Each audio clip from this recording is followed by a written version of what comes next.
Okay, so good evening. We're going to get started. We have a very interesting class today. We're going to be talking about two concepts. One is, once a month in the synagogue, we bless the coming month. That Shabbat that we bless the coming month, it's known as Shabbat Mivorchim. The Shabbat that we bless the month, which has Rosh Chodesh, the first day of the Jewish month. This coming Shabbat, we're going to be blessing the month of Shvat. This Shabbat is Shabbat Mivorchim, the Shabbat that we bless the month. So we're going to explain what it's all about, the significance, what does it symbolize, and then we're going to show something very, very interesting, that there's a contrast between the blessing that we make when we bless the coming month and the prayer that we actually do on Rosh Chodesh. Afterwards, we're going to explain a fascinating concept, and that is, when do you give rebuke to someone? Could you just go ahead and start telling people your opinion? Do you have to zip your mouth? Is there a special time for it? And obviously, the answer is yes and yes. And we're going to see why we're discussing it today. It's going to be connected to Rosh Chodesh Shvat. Again, very, very, very, very practical lessons that we have in the Torah, how to relate to people. When do you tell someone to something? It could be a spouse, it could be a kid, it could be a worker. And the Torah has a lot to say in it. And we're also going to explain what we mentioned this morning, Barak, why the Torah starts with a Beis, not an Aleph. The Torah starts with the second letter of the Hebrew alphabet, not the first. But the Ten Commandments starts with the first. So we're going to explain the significance of that as well. I'm just giving you a little bit of a introduction, what we're going to be discussing today. Now, it's important to remember the things that we learn, we have to internalize. They say the story, there was once a rabbi who went hunting. You're not allowed to do it, by the way. According to Judaism, hunting is not allowed. It's not a Jewish thing. I have the debate here many times with people in the shul, but hunting is not allowed. You want to catch an animal that make a proper shchita and slaughter it properly, you're allowed to. For example, what? Fishing. Fishing you're allowed to if you're going to eat the fish. Or if not, you can put it back. You can put it back if you don't plan. But I'm saying we're not doing it in a way of hurting the animal. And also, when you shoot an animal, you can't eat it. It's not valid. It's not kosher. And not only that, you can't even shecht it afterwards because it's already considered valid. Yeah. What if the animal is posing a threat? That's a different story. That's a total different story. If something is posing a threat, it's a different story. We know there's a concept in Jewish law called pekuach nefesh, and that is, if something is a threat, you're allowed to do anything to preserve life. That's not a question. So that's a whole separate story. Anyways, the rabbi went hunting with some people, and sure enough, an animal comes and everyone shoots, and the rabbi says, "I shot it. It belongs to me." And the other guy said, "I shot it," and they said, "No, it's the rabbi that shot it." So trying to figure out who it was, they called in his professional investigating team, and he looked exactly at the bullet where everyone was standing, and he said, "It's the rabbi's." They asked him, "How do you know?" He said, "It's very simple. The bullet went in one ear, went out the other." So who else has that? The rabbi, when he talks, it goes in one ear, goes out the other. So the conversation today, at the end of the conversation, the last part is going to be something very practical. Very, very practical that we have to really internalize. And once we really internalize it, we'll be able to have a proper understanding how to have a better relationship in general. Again, it's a relationship, it's with everything. Let's start from the beginning. What is Rosh Chodesh? Everyone heard of Rosh Chodesh. Rosh Chodesh literally means the head of the month. That's the little translation of Rosh Chodesh, means the head of the month. In the Jewish calendar, we have 12 times a year, unless it's a leap year, like last year, but this year it's a regular year. Every single month, we have a special day, which we call Rosh Chodesh, the head of the month, which today we read the Torah on Rosh Chodesh about the sacrifices that were brought in the temple on the special day. We add a special prayer, the prayer of Musaf, which means in addition, because it was extra sacrifice brought. But back in the day, Rosh Chodesh was a very big thing. Why was it a very big thing? Today you have a rarity calendar. You open up your calendar, you can know when Rosh Chodesh is. I have people calling me for 2 years from now, They're looking for a day to make a bar mitzvah on a Sunday. Now, usually we don't read the Torah on Sunday. We read the Torah Monday, Thursday, and Shabbat. Most people like to do the bar mitzvah, obviously, Monday and Thursday. Pictures, videos, it's easier. But Sunday, only if it's a Rosh Chodesh, could it be on Sunday. Rosh Chodesh is once a month. Sometimes it falls out on Sunday. So I'm looking up now. I can tell you for the next God knows how many years when Rosh Chodesh is going to be. We know exactly when it's going to come out. Thank God, even on the iPhone, you have a Jewish calendar. Thank God, when I just became a rabbi, I had to have a 100-year calendar. I had to figure out someone's yard site. I had to have a 100-year calendar. It was printed for 100 years.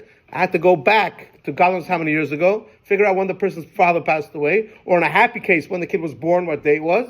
And based on that, I was able to tell them when the birthday is going to be. But today, everything is, you can look it up very quickly. If a person wants, you have computer programs, it's all there. My point is, we'll see in a second, that today we know when the calendar is going to be. It's all set out. Rosh Chodesh is set out. Back in the day, it was not like that. Back in the day, there was a mitzvah in the Torah that two witnesses had to come and they had to say that they saw the moon. We all know that the moon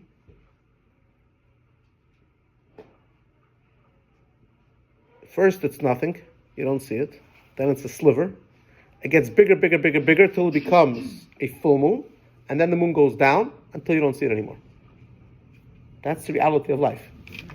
I shared in past class, when I was in Israel, when I was studying in Israel, I was once on the bus going to Yerushalayim.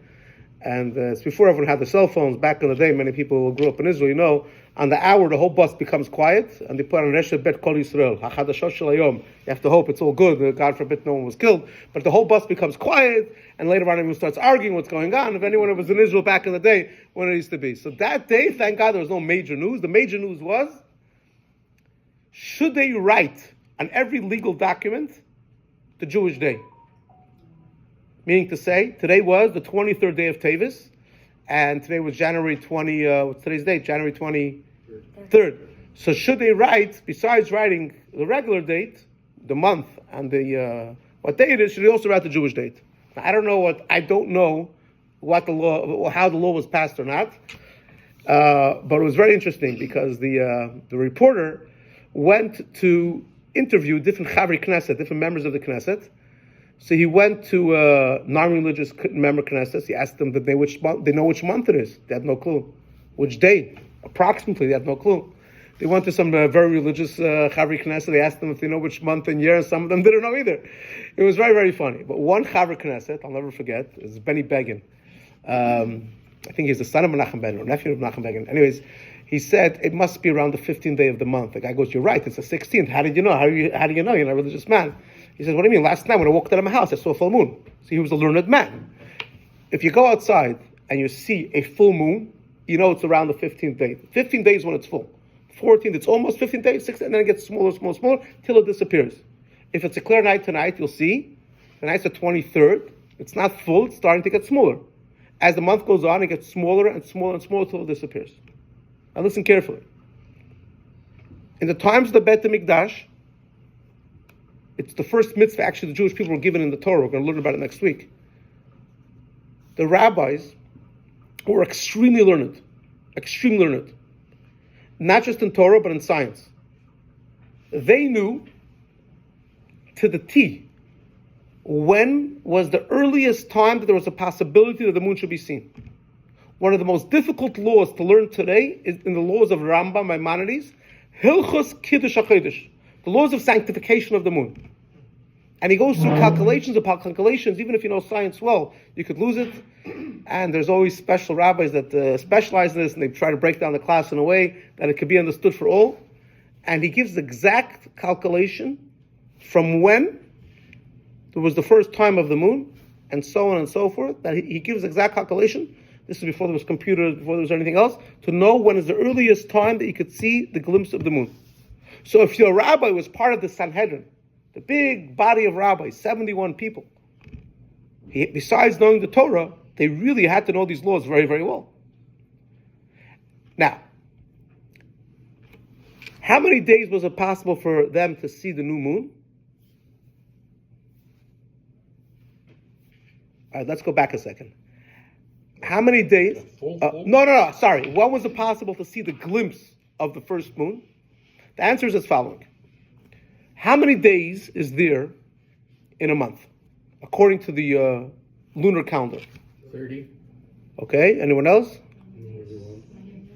Anyone else? 28. Anyone else? 29 and a half days. Okay, that's close. All right, close. Almost 30, 29 and a half days. Now remember this, because we're going to have this for the coming up in the class as well. 29 and a half days is the amount of time that it takes for the moon to go around the world. Now, obviously, you can't make a month 29 and a half days. Doesn't work like that.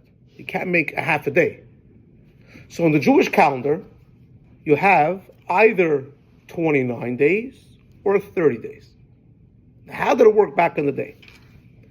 The rabbis knew when is the earliest time a person can see the moon. On the 29th day. At the end, perhaps they can see it. On the 30th day, they would sit and they would wait for someone to come in. Now, the rabbis wanted people to say witness. They didn't want people to, you're going to get through interrogation, what it is for. You're going to sit between a bunch of rabbis and they're going to harass the living dates out of me. What do I need to do it for? So what they did was, they made a tremendous party. There was, before you came into the rabbi's room, there was a tremendous room outside, which you can imagine already attracted all types of people. And if they had any food you could think of, it's before they had sushi, but they had anything you could think of. Good meat, whatever you want they had. So people were encouraged to come and eat. Then, in order for it to work, you had to have two witnesses. They came into the rabbi's room, and the rabbis knew exactly which direction you were able to see the moon, which side was the glimpse, the sliver of the moon, and which side was the black side. And basically they were able to ask a question. Okay, so was the sliver of the moon on the right, on the left, which direction you saw it? They cross-examined the witnesses. They really cross-examined them. If they saw the guy just made up a story, next, they let the next one in.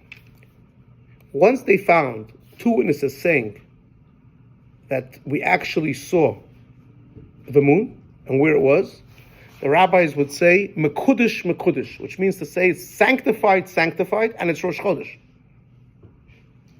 Then, depending on the month, sometimes would have to send out messengers to let people know that it's Rosh Chodesh. When would they have to let messengers out? The month before Pesach. A regular month doesn't make a difference for the people that are living a little outside of Jerusalem. But if you're living, let's say, in wherever it could be, in Tanya, Tzvat, Tveria, you have to know when Pesach is. You have to know when Pesach starts. Now, it could only be 1 or 2 days. If by the 30th day, at the end of the 30th day, no witnesses came, automatically the 31st day was the next month. Sometimes it's cloudy outside. You have a winter night and you don't see the moon. It doesn't happen. Or even if there was a moon, maybe no witnesses managed to get there to see it and to come to the Bedin, to come to the rabbinical court, the special Sanhedrin. So if the 31st day came, there was no such thing as a 31st day. The 31st day, if no witnesses came 29th and 30th day, automatically the 31st day was already the first day of the next month. So in Judaism, there was never ever a calendar of 31 days or 28 days. You look at the Gregorian calendar, this month, for example, has 31 days. Some are 30, some 28, but that's a separate calculation. In the Jewish calendar, you have either 29 or 30. Because again, even if no witnesses came, well, what happened then automatically, the next day, we know it's Rosh Chodesh. Because for sure, it was already the glimpse of the moon, it was already there. We did not have did not have the opportunity to sanctify the month. As the rabbis used the term, min hashamayim, from heaven, it was already determined when Rosh Chodesh is. Now let's go back. Once Rosh Chodesh was determined, people that live further away had to know when it is. Why? Because I have to know, does Pesach start this day or that day? It can only be 1 or 2 days. And I have to know till when I can eat matzah, till when I can eat chametz. And so on and so forth. What's interesting is, as there was a rabbi by the name of Hillel, and he realized that the Sanhedrin is about to fall apart. Jews are going to exile, they need a system. So he set up, again in a genius way, he made a special table, how you could know exactly when Rosh Chodesh is. He gave a table till Mashiach comes. If you know a little bit of science and Torah, you could figure out exactly to know when Rosh Chodesh is going to come out. And today we have already a fixed calendar. But back in the day, there was no such thing as a fixed calendar, because you had to wait to see, is it going to be this day or that day? And the Bedin, they were the ones that had to determine this based on the witnesses coming in. Now, it's interesting, till today, it affects us. Till today, Jews live in Israel. Holidays are one day, not 2 days. We're going to get to the exception in a minute. Jews living outside of Israel, the holiday is 2 days. For example, Passover, we make 2 seders. So for a Jew that lives here and also goes to Israel, you guys only make 1 seder? And an Israeli that comes here, you guys make 2? It takes time for people to get used to that a holiday is not 1 day, but it's 2 days. Same is true with the holiday of Shavuot. We make the holiday not 1 day, but we make it 2 days. In Israel, it's done 1 day. Why is this? In the times of the temple, it was the same thing. Anywhere where the messengers were able to reach and let people know when Rosh Chodesh was, they made the holiday 1 day. Anyone who lived outside of that area, they had a doubt. Was it this day or that day? And therefore, they would always celebrate the holiday for 2 days because they weren't sure which day it was. So although today we have a fixed calendar, the custom remained, the law remained, that anyone who lived in Israel proper made the holiday 1 day. Anyone who lived outside of Israel made the holiday 2 days. Now, it's very interesting how the messengers went out. Back in the day, how did they send out a message? There was no cell phones, there was no fax machines, there was no television. So originally what they did was, they had messengers stand on top of a mountain with big torches. And when the guy saw the guy in the first mountain with a torch, they were already waiting. There was only 2 days that they had to wait. They lit the torch, and like this, the message was able to crawl all the way to north and south of Israel in a very quick time. But there was a problem. Sadly, in our history, there's always troublemakers, and there are people that made rabbis problems, and they would put up false torches, and that didn't work anymore. The torch system didn't work anymore. The only way to come was someone got on a horse and buggy, or a donkey, whatever it was, that they were able to travel, and anywhere they were able to get with a clear knowing that it's a messenger, they made Rosh Chodesh 1 day or 2 days. Now, what's the exception? Which holiday? It's a trivial question. Which holiday in Israel they also make 2 days? Rosh Hashanah. Very good, very, very good. Why? Very simple reason. Why? Very simple reason. Rosh Hashanah is the beginning of the year. Rosh Hashanah is Rosh Chodesh. There was no time to send any messengers. It's the first day. We don't know if it's going to be here or there to begin with. And therefore, till today, in Israel, Rosh Hashanah is always 2 days, just like the Asper. So it's one holiday that we have the same time. Now, by the way, it makes a very big difference. For example, Sukkot and Pesach. As a rabbi, I look it up all the time. I always want to know when the last day of the holiday is in Israel. Why? A kid's having a bar mitzvah. Okay? A kid's having a bar mitzvah, let's say Hanukkah. Or any other time. March break, any other time. Let's say our last day of the holiday is Shabbat. That's the way it comes out. But in Israel, it's 1 day less. Their last day of the holiday is Friday. So on that Shabbat, we are still having a holiday. We're reading the portion for the holiday. They're reading the portion for the Parshat HaShavua, for the weekly Torah portion. So they are 1 week ahead of us. So it makes a very big difference for people that are traveling. If the last day of the holiday by us falls out on a Shabbat, that's the only time it makes a difference. Then for the rest of the season, till they catch up, it could make a difference of which Torah portion we have. And it happened many times when there's such a thing. I give over a Torah portion, so as Rabbi, he made a mistake. I just listened to a rabbi in Israel give a class in the Torah portion. And I have to explain to him the whole thing that we're explaining now, how we get to there, why there's a different portion in Israel. So it's a very, very important thing for people to realize. Yeah, quick question? I'll leave it for Shmini Atzeret, Simchat Torah. Yeah. So here it's 2 days. Correct. In Israel, it's together as one. Yeah. Correct. Together as one. Is there a reason for that? Yeah, because it's only 1 day. If I have time later. Simchas Torah actually is a custom that's not mentioned in the Torah. But because we have 2 days, we separate the 2 days. In Israel, it's 1 day. It's 1 day of a holiday. All right. Yeah. This scenario that you mentioned Yeah. actually happened to me. Happened to be in Israel Pesach. I wasn't there for a month. I was there for, I think, 2.5 weeks, something like that.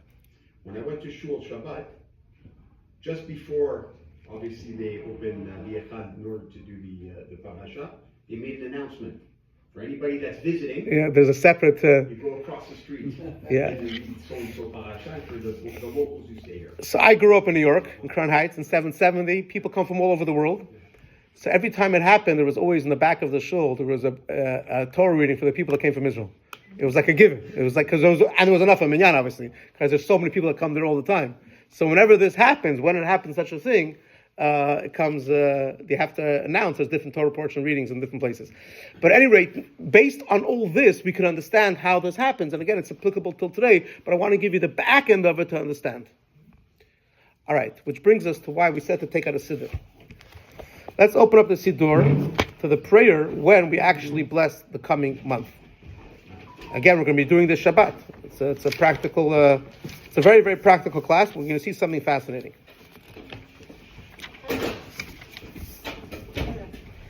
So let's open up the Siddur to page 231. 231 is the blessing for the new month.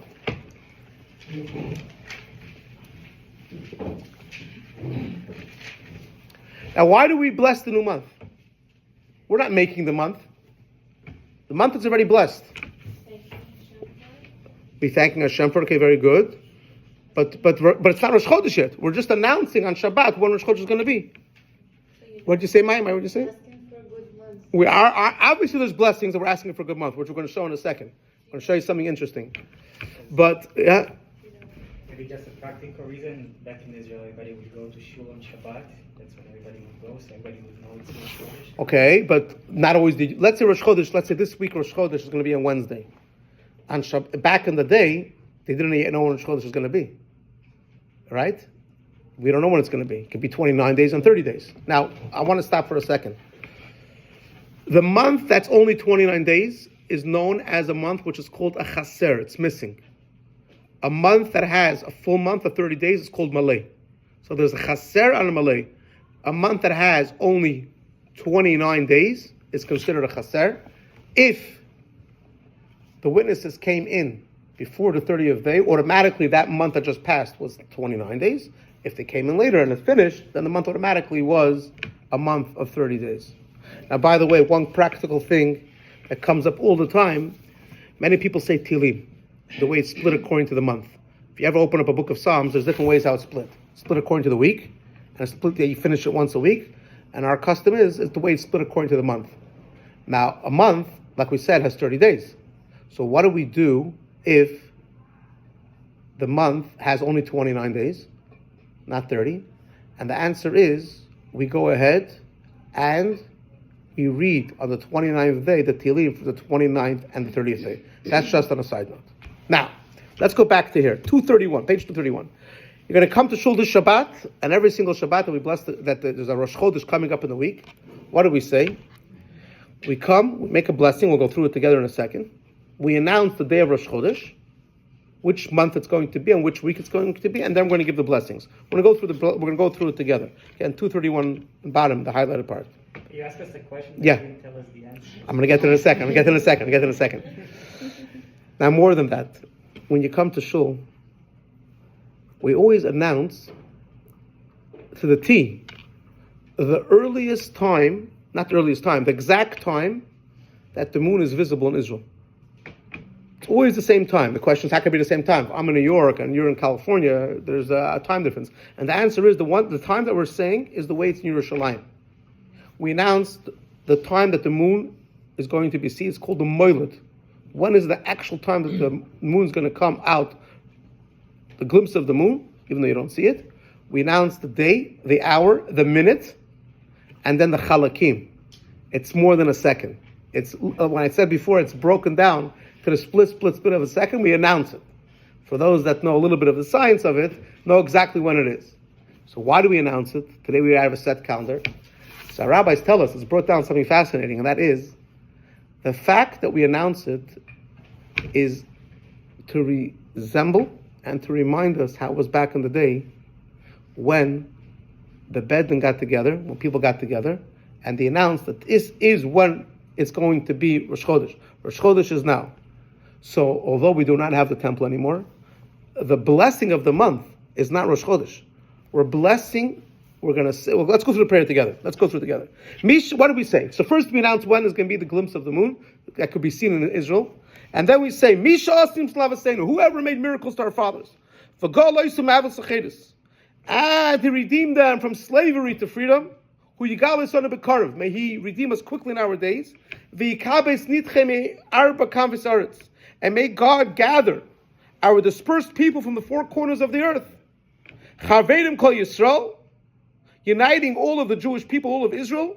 V'nomar amen, let us say amen. So it's a beautiful blessing. And then we say, Rosh Chodesh.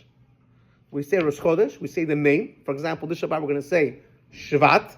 That's the upcoming name of the Hebrew month. Bayom, what day of the week does it come out? This week is going to be Biyom Arvi on Wednesday. Haba Aleinu Latova, which comes to us for good. Okay, that's the first part. So we're making this declaration, this announcement, which was similar to something that happened when there was the Beit HaMikdash. Then we give the blessings. We give the blessings for the month. We ask Hashem, Michatsheu Kadosh Baruch Hu, may God bless this month, Aleinu on us, V'Akol Am Beis Yisrael. Spoke about this many times. When we pray as Jews, we don't just pray for ourselves, we pray for everyone. On Rosh Hashanah, Yom Kippur, for 10 days in between as well, the 10 days, we say, Uktov l'chaim tovim kol b'nei v'ritecha. We ask Hashem to write us in for the book of life. And we ask not just for us, but kol b'nei v'ritecha. Basically, in simple English, all the men of the tribe, not the men, the women, our whole family. So why should everybody come? That is a person that's looking to get out. We all are there to think about others. You know, some people, the only thing they think about another is that they should have suffering. You know, I always share the joke. They say the Romanians, they don't like, I'm not talking about the Jewish Romanians, but they say they're very, very jealous people of other people. So the story is told, someone was told someone, whatever you want, I'll give you. But there's a catch to it. Your neighbor gets double. You want $100, he gets $200. You want a Rolex, he's going to get two. So he thought for a second, he said, if that's the case, cut off my hand. The guy's going to have two hands down. Jewish people are not like that. When we want something, we want it to be for everyone. We're giving people. And when we pray for somebody else, yeah. It says when you pray for someone else, you're answered first. But you don't pray for someone else because you want to be answered first. You pray for someone else, you have to do it with your whole heart. Because that's the right thing to be done. And, when you hear someone did well in business, are you jealous from them or are you happy from them? Baruch Hashem, thank God, he's good. If you're a normal, healthy person, you're happy for that person. Sadly, not everyone is in that position. Sometimes people are jealous. But the reality in life is the way it's supposed to be. We're supposed to be happy when we hear someone else is having something good. That's the reality of life. Anyways, now let's go to the blessings. Listen carefully. We ask Hashem to bless us. I got into the whole thing because I just mentioned we say Kol basis for all Jewish people. Why do we ask Hashem to give us the blessing? L'chaim u'l'sholem. L'chaim means to life. L'sholem to peace. L'sasein u'l'simcha. Gladness and joy. L'yeshua nechama, for deliverance, and Hashem should be giving us a consultation, whatever we need. And then we say v'nei maramei. How many blessings did we just mention here? Look inside. How many blessings did we bless? 6. Very good. Quick. Good. For every 2, we get very good. Very good, sir. So, okay. Every 2, we say amen. We ask for 6 specific things on the Shabbat before we bless the month. Now, I'm going to show you something fascinating. On Rosh Chodesh itself, during the prayer of Musav, we also ask Hashem to give us blessings. Go to page 323. 323. Sorry. Over there you have it. It's over there also, but let's go to the way it's in the weekday. 316. Page 316. It'll be quicker and shorter to show everyone here. 316 is the extra prayer that we add in Rosh Chodesh, the prayer of Musav. 316 right on top of the page.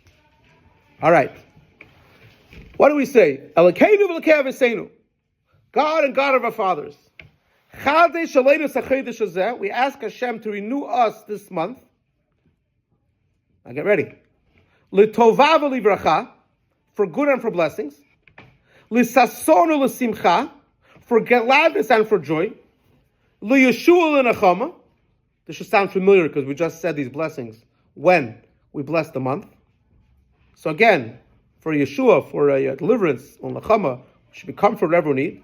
L'farnasa l'chalkala, which is something that we all know. We should have a livelihood and sustenance. Next, l'chaim tovim, for a good life, or l'shalom and for peace. L'mechilas chet v'lislichat avon. We ask Hashem to make sure that we're forgiven for sin and to pardon us for our wrongdoing. And then we conclude the blessing. God chose from all the nations, and we ask Hashem. We finish off asking Hashem to bless the Jewish people on Rosh Chodesh. How many blessings did we say on Musaf? 6. Look again. Who said 12? Correct. Very good. 6 amens. It's 6 amens. Each one is 2. 12. And here you're going to see something fascinating. Fascinating. On the Shabbat that we're blessing the month, how many blessings do we say? We say 6 blessings. On Rosh Chodesh itself, how many blessings we say? We say 12 blessings. Let's start off backwards. Why 12? We all know there's 12 months in a year. There's 12 months in a year. So when we make a blessing for a month, we say we don't just want this month blessed, we want all 12 months to be blessed. And by the way, there are some people that have extra blessing that they add when it's a leap year. They don't have 12 blessings, they actually have 13. It's not our custom. But you might come across a siddur that when it's a leap year, they actually have, for that year, they actually have 13 blessings. If on Rosh Chodesh, we bless, we ask Hashem to give us 12 blessings, why on the Shabbat before, we're announcing what Rosh Chodesh is going to be, why do we shortchange everyone? Why do we give only 6? Well, that's a nice explanation because it's 18, all right, very good.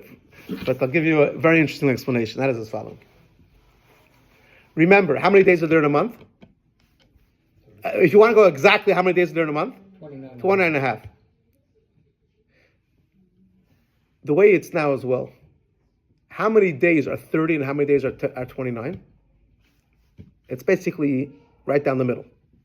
It's right down the middle. That's the way it is. It's right down the middle. It's approximately 6 months that have 30 days and 6 months that have 29. But when you take 29 and a half days, you want to divide it and you want to make it, you're going to have 6 months are going to be 29 and 6 months are going to be 30. Because the blessing that we do on Shabbat, when we're blessing the month that's coming up, is representing not just the month of the year, but it's representing the declaration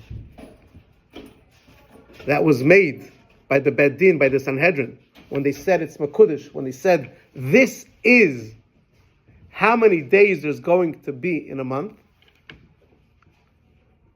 How many times did they have to do that? The reality in life is, if the month was 30 days, they didn't really get an opportunity to do that. Because the 30th day came, no one came into the Beit Din. There was no witnesses that came in to say that they saw the glimpse of the moon. They were not able to sanctify the month. And therefore, the other times, the month was automatically sanctified. Hashem himself sanctified this new month.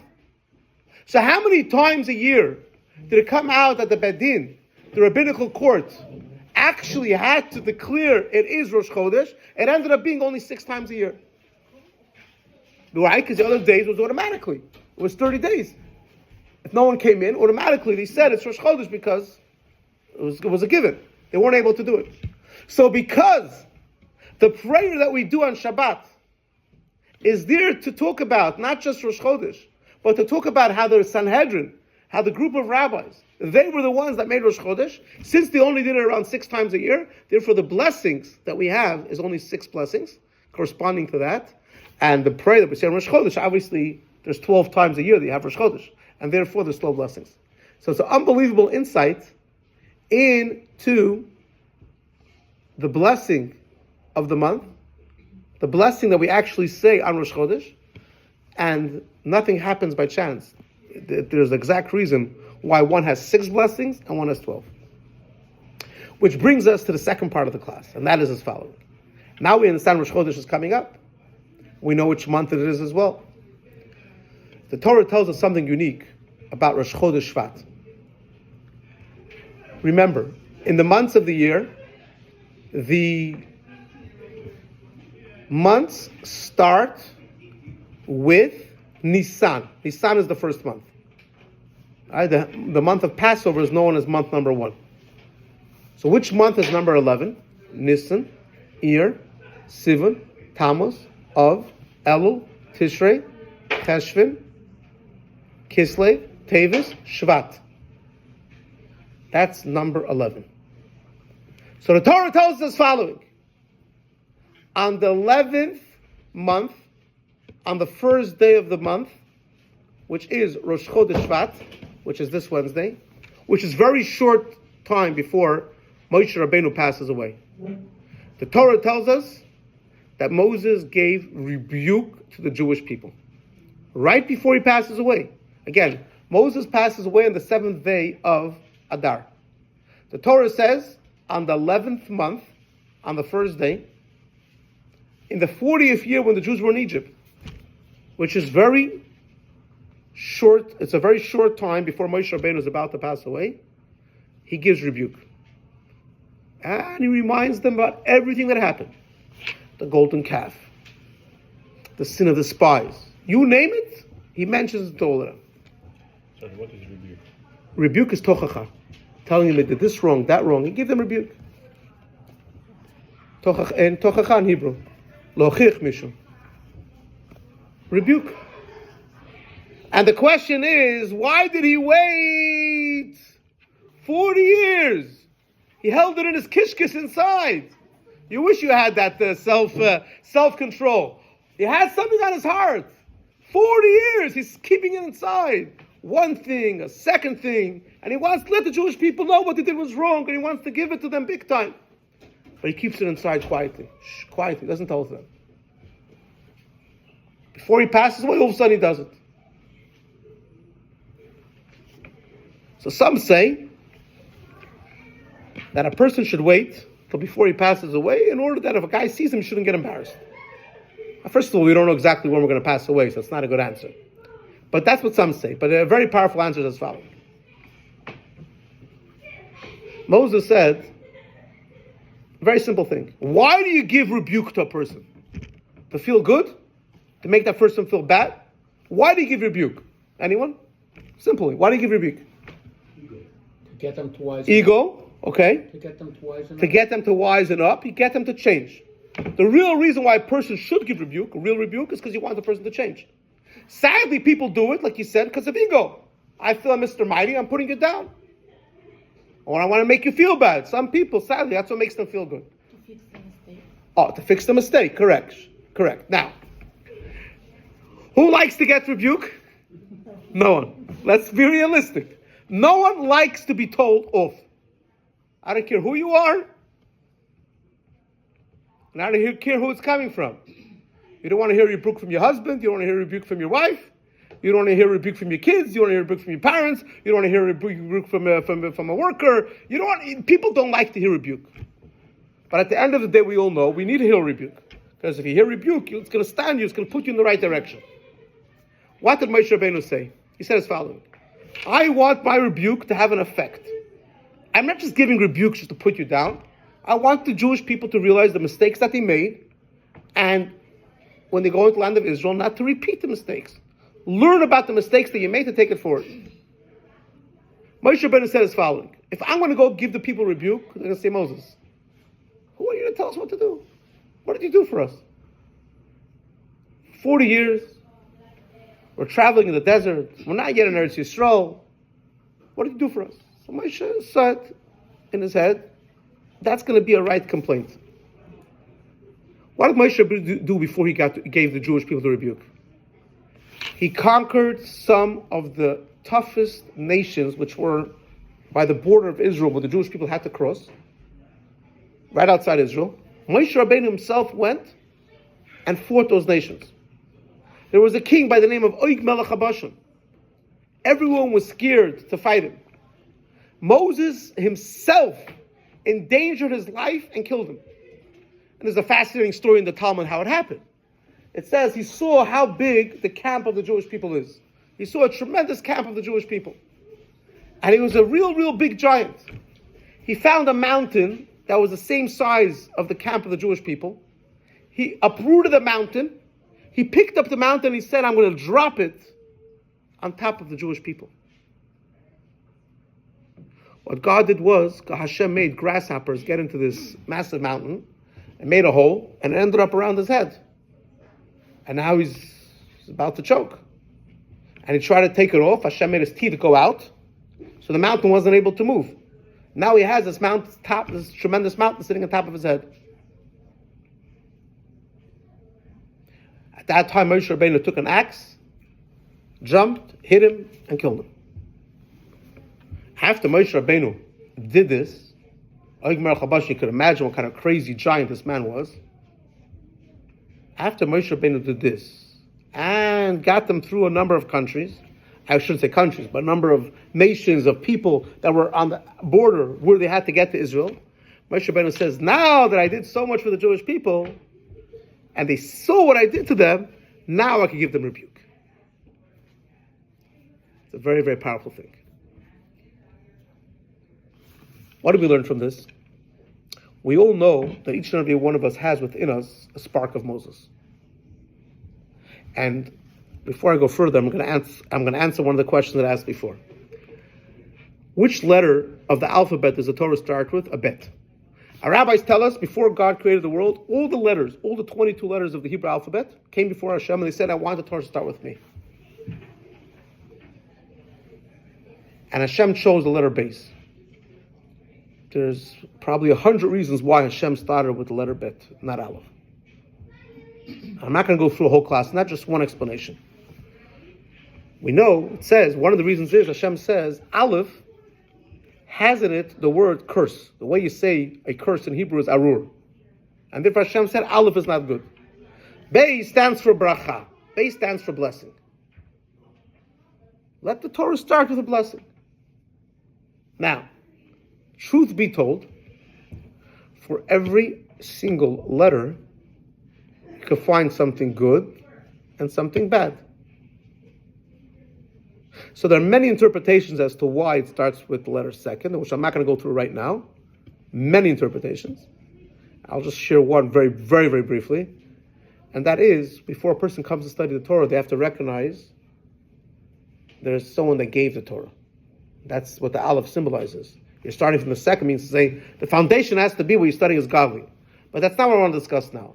The common explanation that's always given is Bey stands for bracha, Bey stands for blessing. The Torah wants to start with a blessing. Okay, very good. If that's the case, then why does the Ten Commandments start with an Aleph? The Ten Commandments starts with Anochi Hashem Elokecha. Anochi is an Aleph. I am God your God.